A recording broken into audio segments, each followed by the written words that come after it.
Welcome to The Explainer. Today we're diving headfirst into the web of lies at the heart of HBO's industry.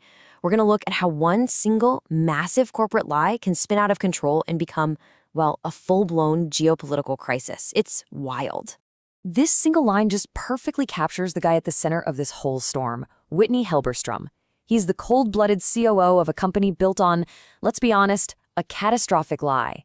And that reptilian quality they talk about, the ability to shed his skin, adapt, survive, that's his superpower.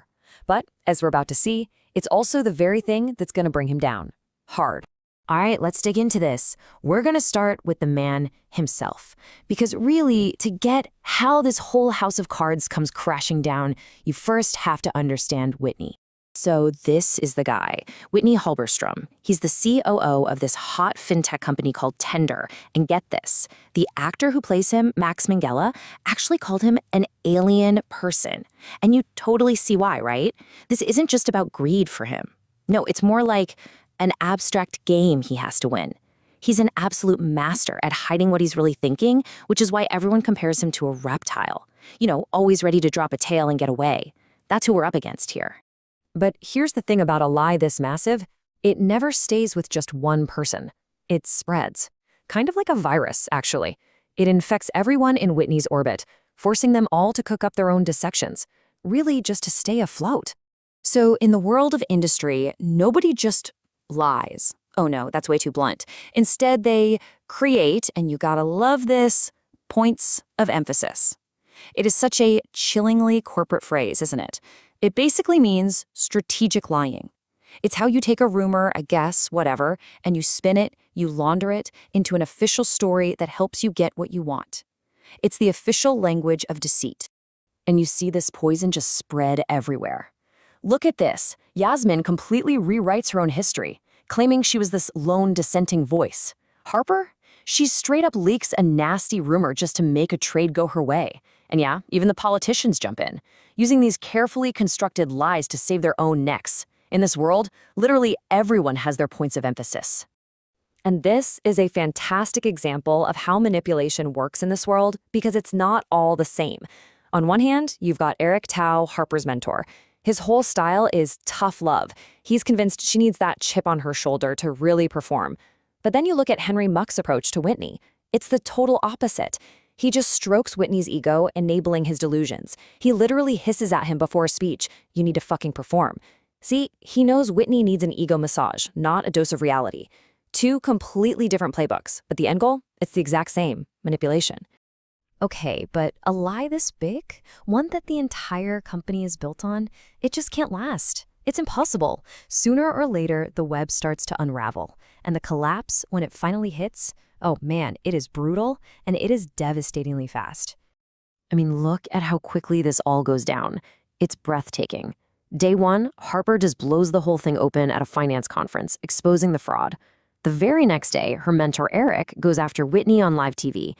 Then things get really crazy when Whitney is literally kidnapped by his secret handlers.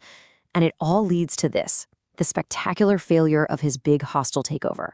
It's not just a failure, it's a complete cascading collapse. And here's the twist, right? This was never just about corporate fraud. The whole scheme is completely tangled up in geopolitics. You've got this Russian hacker group, OKbye, pulling the strings from behind the scenes. They're blackmailing Whitney, forcing him to push this merger through. But why? Well, their goal isn't just money, it's access. Access to the secrets of the entire global banking system. So you've got Whitney trapped between the web of lies he spun and these incredibly violent handlers. So the lies are all out in the open. What happens next? Well, we get to see the aftermath. And it's not just about careers being destroyed. It's about what's left when there's absolutely nothing left to lose, which it turns out is a whole lot of brutal, drunken honesty. And yeah, you can put a number on this disaster, 77%. In the wake of the scandal, Tender's stock just craters. It drops a staggering 77%. Think about that. An entire company built on pure fiction just wiped out in an instant. And it takes fortunes and careers right down with it. As everything is just crumbling around them, Henry Muck finally snaps.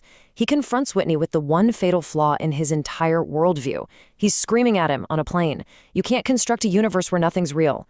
And that's it. That's the moment. It's when Whitney's whole fantasy world just shatters against the cold, hard wall of reality.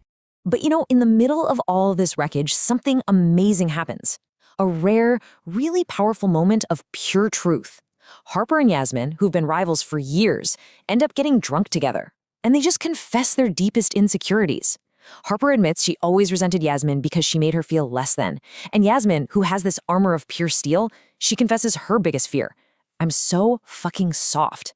It's like in the complete ruin of all these lies, that little moment of honesty is the only real thing left. Now, I know what you might be thinking. This all sounds like some pretty over-the-top TV drama, right?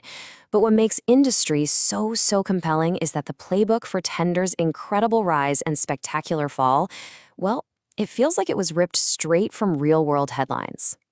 I mean, the parallels to reality are just undeniable. Look at this. Tender's phony accounting and shell companies, that's a direct echo of the Enron scandal. Their desperate attempt to buy a rival bank to hide the fraud, that's basically the Wirecard scandal from 2019. Even that crazy detail about a key player getting blackmailed with illicit footage, yep, that happened in the Wirecard saga too. This isn't just fiction playing with ideas, it's practically imitating fact. And so after all that, after this whole tragic saga, we're left with this one big lingering question.